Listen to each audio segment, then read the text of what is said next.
लगभग इलाके में 80 एफआईआर की गई। तृणमूल की सरकार ने वादे देकर छलने का दुस्साहस किया है। समाज का ऐसा कोई वर्ग नहीं जिसको टीएमसी ने ठगा ना हो। ममता बनर्जी के पश्चिम बंगाल में क्या कुछ बवाल मचा है?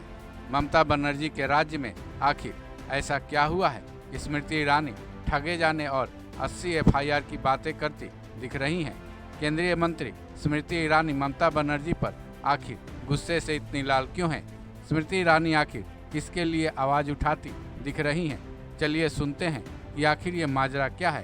कर्मियों के लिए, कर्मयोगियों के लिए जो आंदोलन छेड़ा है, वर्षों से चाय बागान के कर्मयोगियों को तृणमूल की सरकार ने वादे देकर छलने का दुस्साहस किया है।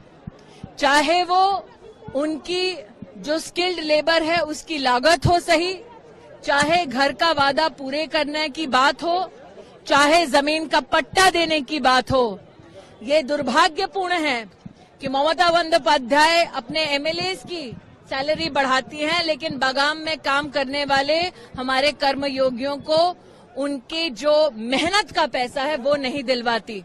मैं विशेष ये भी कहना चाहूंगी कि पीएफ का पैसा जो कई कर्मचारियों का मैनेजमेंट देता नहीं है, उसके खिलाफ लगभग इलाके में 80 एफआईआर की गई, लेकिन आज तक पीएफ का पैसा गरीब कर्मचारियों तक पहुंचाया नहीं गया।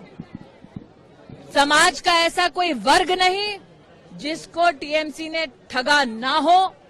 आज चाय बागान के कर्मियों का एकत्रीकरण तृणमूल कांग्रेस को चुनौती है।